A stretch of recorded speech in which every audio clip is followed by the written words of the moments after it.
Good evening, folks. Welcome to Countdown to Kickoff.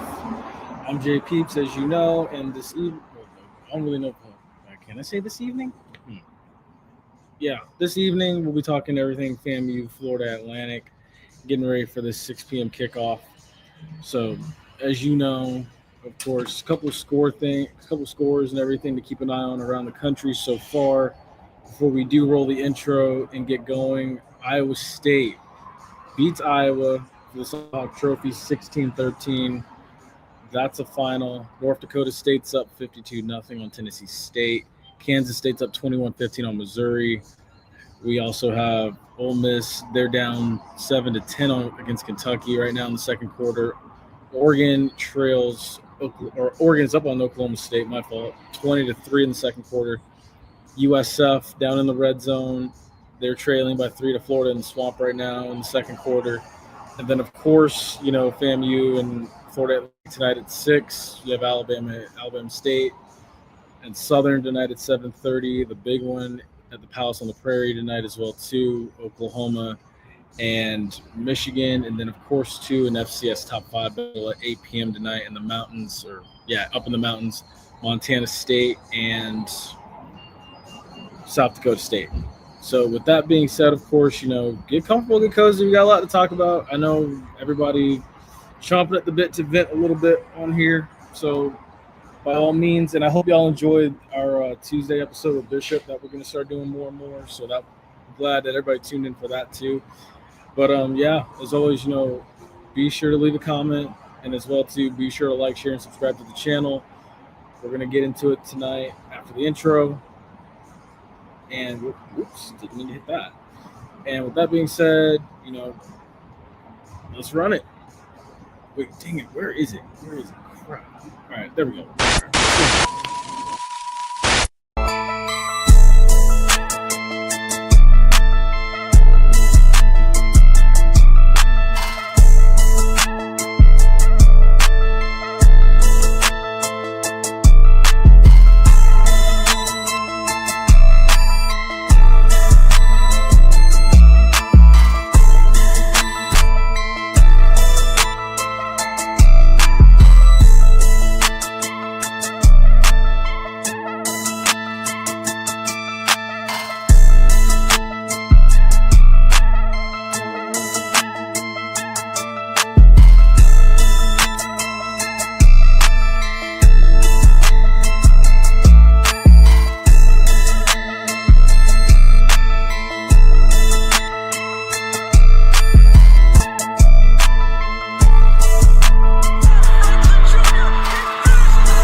All right. So, with that being said, of course, the comment section is open as well, too. Let's talk about it. So, first we'll start with Florida Atlantic. So, last game for Florida Atlantic, of course, didn't go the way they wanted it to either.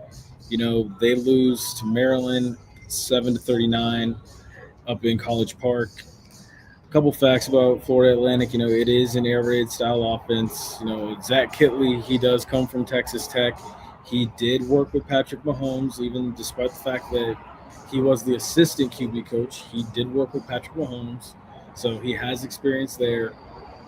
Back to what Coach Colsey mentioned, when he was, I believe, in his Monday presser, he mentioned the fact that there were 94 offensive plays that Florida Atlantic ran against Maryland in spite of losing, of course. The one thing I will say, when you go back and watch that game, they didn't handle the blitzing DBs well against Maryland. I felt like their quarterback struggled a lot. Camp against picking up blitzes. They blitzed from the linebacker spot too. They blitzed from the secondary, especially out of the nickel package. And Maryland was able to have success. So, they created a lot of confusion with their blitz packages. As well, too, they have an offensive line that averages 300 pounds across the board. A QB that's also 6'6", 240 pounds. Smaller speed rushers for Maryland were able to, however, give them trouble. So, again, you have to put speed against size. if you're going to find a matchup to try to exploit tonight, if you're Colsey and this staff. Their defensive line averages 260 pounds across the board. They were held to 77 yards rushing on offense. They were 7 of 20 on third down. Pressure caused Camp's passes to sail too high, so that's one thing I also noticed too. If he didn't take a sack, or if he, in most cases, in one instance, if he didn't get the safety, there were instances where when pressure came, he turned the ball over via fumbling it, or the pass sailed maybe too high, and it ended up in the defender's hands. So I will say, looking at it tonight, if you're going to have a chance, you have to get pressure on the quarterback. And I do think that you have a defense where you can try to exploit that now, because you have a defense that, all things aside, they played their ass off. They played lights out last week. You give up 10 points as a defense, you should win the game. But I can honestly tell you now that FAMU's problem is not on the defensive side of the ball. Now, again, like we mentioned Tuesday night talking with Bishop, our team's going to make adjustments. They will. They are. That's the nature of the game. That comes with film study. That comes with preparation. Teams are going to make adjustments, and teams are going to, do what they need to do in order to throw your game off. But at the same time, too, you have to be able to. I'm going to have to move. Ooh, because I can feel those raindrops. I'm going to have to move here in a few. But again, with that being said, let's go ahead and go into Florida Atlantic's players to watch. So for Maryland, of course, Florida Atlantic, quarterback Caden Van Kelp, 30 of 49, 228 yards, 1 TD, 4 interceptions, had a bad day last week. Running back Jermani Sands, 9 carries for 44 yards. Wide receiver Easton Messer, who is the guy they do want to get the ball to a whole lot in this offense. 15 receptions for 87 yards. Asad Wasim, 4 receptions, 70 yards and 1 TD. On that lone TD as well, Wasim, he really, they played man-to-man, no safety help over top for Wasim, for the defender that was guarding Wasim, and he blew right by on an 8-yard cushion. So, again, another Florida team, these guys have speed. You have to be aware that these guys are going to attack you speed-based. They want to see what you can do if you can hold up deep. So they're going to take their shots this evening. FAMU's secondary is going to be, again, they're going to be challenged. As well, to defensive back Therese Reed, 5 total tackles, 1 tackle for loss, 1 pass defense. And then defensive back Chris Keys Jr., 6 total tackles in last week's game. As well, going into FAMU now. Last week, of course, you lose to Howard. Horrible offensive display. A lot of misreads. Not going to get into it. It's already been talked about enough. But on the defensive side, again, you played lights out. RJ Johnson will remain the starter this week, as Colsey's mentioned. He said it twice. He said it in the 220 meeting. He said it in his Monday presser. They held Howard defensively to 50 yards rushing, 1.7 yards per carry for Howard's rushing attack. So, again, if you can replicate that today and force Florida Atlantic to be one-dimensional, I think you got a chance. As well, too, you did see you were a consistent kicking game. Daniel Porto was 3 of 3 on field goals, guaranteed inside the 40, basically. He's money. The one that he had blocked, that doesn't go down in the stat sheet as, like a 3 out of 4 because of the fact that he didn't miss, but it was blocked before the ball could even get off. And the only way you can correct that, truthfully, is you get the right people on the field and you get the wrong people off the field. So, that's really the only way you can kind of combat that and fix it and ensure that it doesn't happen again. As well, too, also, 6 costly penalties for 54 yards, and you noticed them, especially late in the game when FAMU was driving. I thought the one face mask or horse collar that wasn't called, even Colsey came back and said that it was a clean play, but I thought it should have been called as a face mask, which was crazy. I thought that would have set FAMU up to play on RJ that I thought was a face mask. 5 of 16 on third down. Again, You can't win like that. You 5 of 16 on third down is going to get you beat 9 times out of 10. You have to be in the neighborhood of, you know, 10 of 16 on third down. That looks a lot better. If you're 10 of 16 on third down, your chances of victory are a lot higher versus a 5 for 16, or even like a 12 of 16 number like that, 13 out of 16. 10 or higher, you're doing good. But again, that shows that this team did not win third down as frequently as they needed to win the game last week. As far as players to watch for FAMU, R.J. Johnson, 17 of 32, 183 yards. Thad Franklin Jr., 13 carries, 37 yards. Same for Bo Somerset, only he had the same amount of yards on 9 carries. Jalen Rogers, 4 receptions, 51 yards. He was your leading receiver. I expect him to be the go-to guy again tonight. And then, of course, too, you have Jason Riles Jr., who was the UAB transfer. He led this team in tackles, 5 total tackles. And then Antonio Camon, who had 1 sack. So, I mean, again, defense, I'm pleased. Offense, yeah, needs some work. All right. So, I'm going to keep talking. But at the same time, too, I'm also going to move this table back because it is pouring down rain out here. So, don't mind if I improvise. So, with that also being said,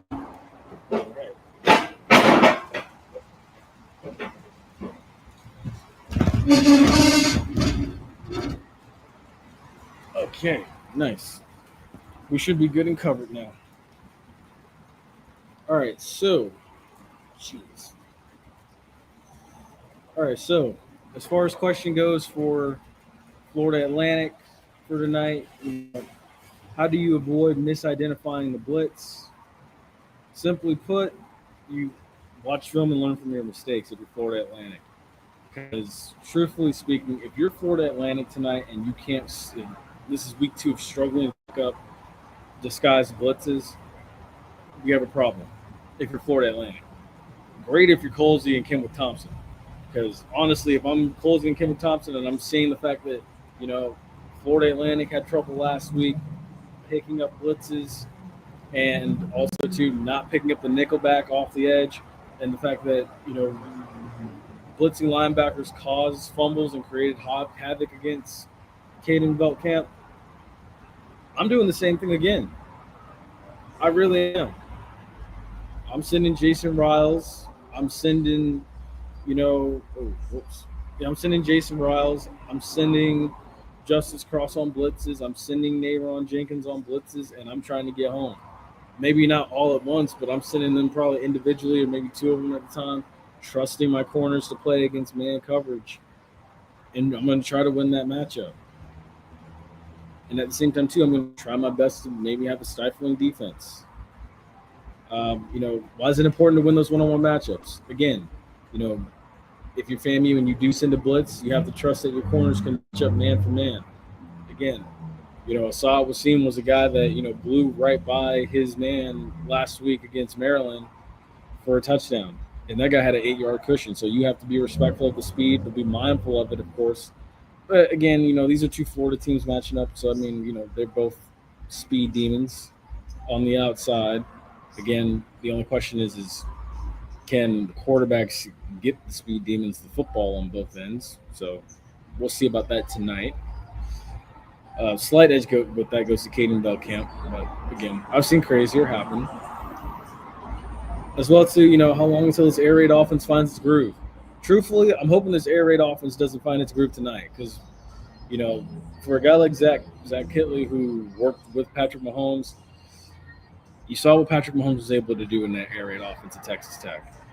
700-yard games at the best, 500-yard games on average. I'm hoping that they do not find a groove tonight. And again, I reiterate this. Colsey and Kenwood Thompson have to find a way to create confusion, keep their timing off on offense, and force 3 and outs. 2 more questions. So, how important is it for the O-line to find some consistency? for Florida Atlantic, this offensive line, again, picking up blitz packages, identifying who the blitzing man is, where the stunt may come from, things of that nature. How do they approach attacking this FAMU defense? If I'm Florida Atlantic and I'm going to attack this FAMU defense, I'm going to take some deep shots. I am. Everything that didn't work last week, see if it can work this week. That's what I would do. Test this defense, see how they really match up.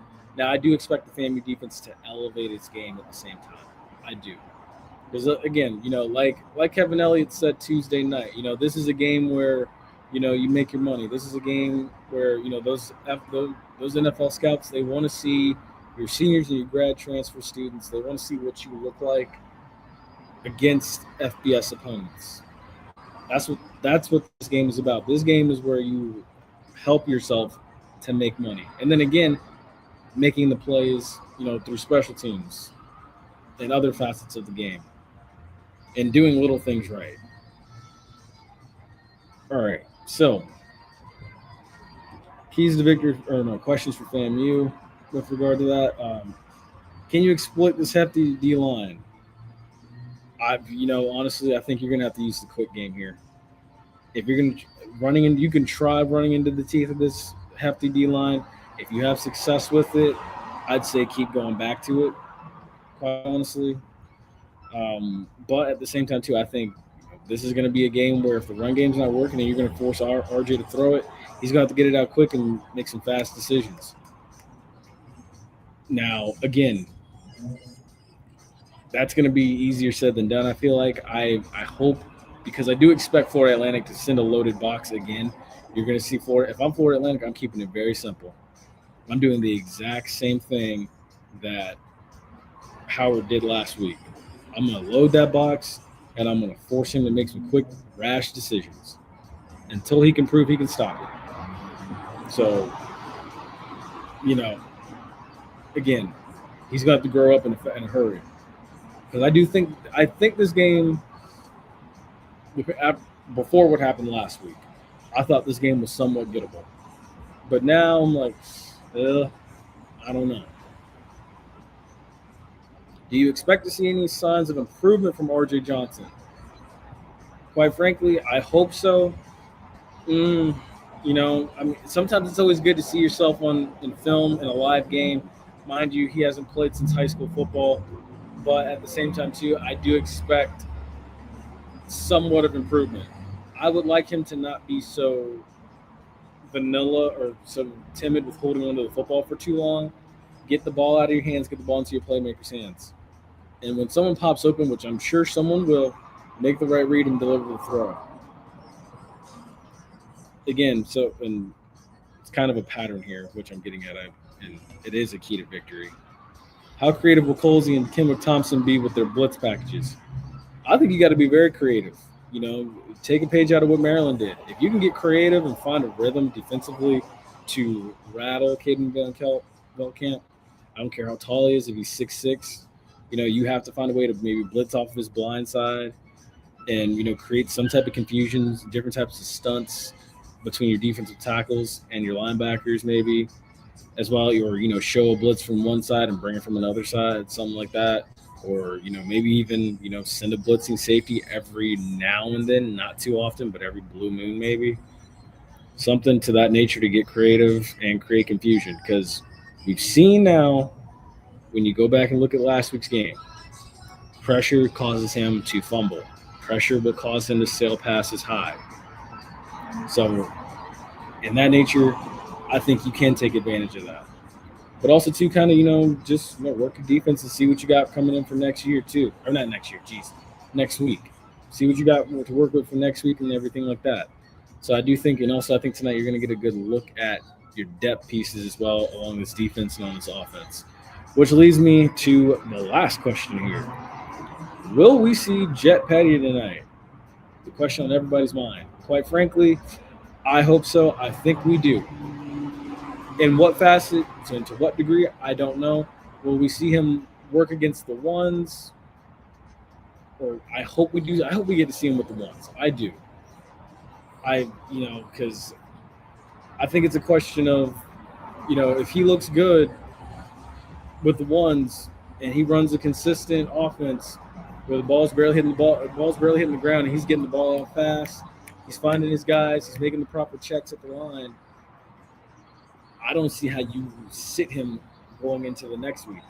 So I do think that we see Jet Petty tonight. Even if he runs with the twos and still looks good, and manages to put up points and finds the end zone or drives the ball into the red zone consistently, I think that sparks the question of, oh, crap, I think this guy should be playing. Which I thought that he should have been the starter last week. But, again, certain decisions get made. I don't understand. It is what it is. But I do hope we see Jet tonight, and I think we will see him tonight. Now, as far as keys to victory for tonight goes, I'll start with this one for offense. Get the ball to your playmakers, find some consistency on offense, and I think everything will take care of everything. And, going back to what Colsey said last week or earlier this week, he reiterated to the fact that, I thought we moved the ball somewhat well at the end of the first half. We were sound getting to the football and tackling. And that brings up my next one for for defense. Creativity with blitz packages. So, again, he praised this defense for getting to the football and for tackling. And then also, controlling the time of possession in the second half. But the costly penalties led to those field goals, of course. So, again, controlling the time of possession, forcing what they did last week, Howard, to turn the ball back over to them off of punts with the creativity on defense, with the sound tackling, with 11 hats to the football. And, again, this one, when he says, controlling the time of possession in that second half. And then as well, too, key to victory number 3, get out healthy. Simply put. Find some consistency, get the ball to your playmakers, creativity with blitz packages on defense, and almightily get out healthy. I'm not even so much worried about special teams. I do think he needs to tweak. So I personally would say tweak some things on that protection for punt, because a fast enough team, I think, can block that from what we saw last week. I wouldn't like to see that tonight, but I'm not even worried about as far as like the field goal game and extra points goes, because I think Daniel Porto is a good kicker. He proved his worth, kicking inside 40 yards, which, he's reliable. So I have no doubt that I think if this team gets inside the 40 this season, I think we're money. I think we'll be fine. As well, too, one other thing I will reiterate before I give my score prediction that Colsey said, and I'm just amazed that he said it. The quarterback did some good things and some bad things. We have to make some adjustments as a staff across the board. And he said they also never had a conversation about pulling him. Wow. Okay. No. Never had a conversation about pulling, man. I get it. You don't have a short leash with the kid, but my God, man, when you see the amount of TDs that were left on the board, God, come on, man. All right. Well, with that being said, I'm going to go ahead and give my score prediction for tonight. I was actually, I slept on this one and I actually got a little bit more generous about it, because I was actually going to be very, blatant and rude about it. Ace gave his Wednesday night. He said FAMU 0, Florida Atlantic 31. Mr. Sasser gave his Florida Atlantic 34, FAMU 7. So, everybody's about in the same neighborhood. This was me, because I'm going Florida Atlantic 41, FAMU 10. I do think that Florida Atlantic may try to find some rhythm with their air raid offense that they've adopted. I think FAMU's finally going to score a touchdown tonight. I do think. Now, I think it'll probably be the one, but I do think, again, Daniel Porto, again, money inside 40. I think he'll be a difference maker. I think he'll get FAMU at least 3 points on the board tonight. But again, yeah, that's basically all I got for tonight. Again, I know this one, not everybody's feeling good about this one. Some people still think there's a possibility. Some people don't after what they saw last week. And people saw the game last week and think, oh my gosh, the sky's falling. This team is absolutely horrible. I wouldn't say give up yet. Again, that game didn't matter. It was one game. There's a whole season still left to go. You're playing your second game of the season tonight. The biggest improvement is made from week 1 to week 2. Relax. If you've already jumped off the cliff, you find a way to climb back on the cliff. If you're thinking about jumping off the cliff, don't jump yet. It's only the second game. The sky is not falling yet. Do not give up yet. I get it. When Colsey says certain things, it kind of gives you the mindset of, oh my gosh, why would he say that? This is horrible. He better not ask for adversity again, which I hope he doesn't. But again, it was only the first game. We all see what the problem is. We are one position away, I think, from really being what I think we need to be. And I think tonight is a step closer to solving that problem. And then I hopefully next week, we see this team do what they're supposed to do. Because, boy, you cannot struggle against Albany. You can't. Because Quinn Gray's going to come in to brag next week, and he's somebody that I do think, like, again, when I was on the panel with ONG Strike Zone, like Mr. Campbell said, Quinn Gray wants that FAMU job. He may not say it, but he wants that job. So, again, don't panic yet. Enjoy tonight. Just remember, tonight is a stepping stone for something greater, something that possibly can be greater. And, let's see what happens. Again, I've been wrong before. Maybe they score more than 10 points tonight. Maybe they score 24. Who knows? That would be a good sign against a team like Florida Atlantic. So, all right, folks. That's going to do it for me.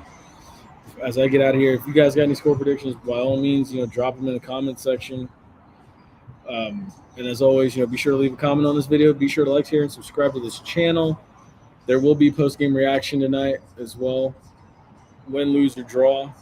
And then, we'll turn the page from there to Tuesday night with me and Bishop. And then again, Running Gun Podcast Wednesday night as well. So with that being said, folks, take care, stay safe, stay blessed. If you are in Boca, head to the game, get there safely. If you're at home or traveling like me, get somewhere cozy and chill out and watch the game tonight. So with that being said, folks, take care, stay safe, stay blessed. We will see you after the game tonight.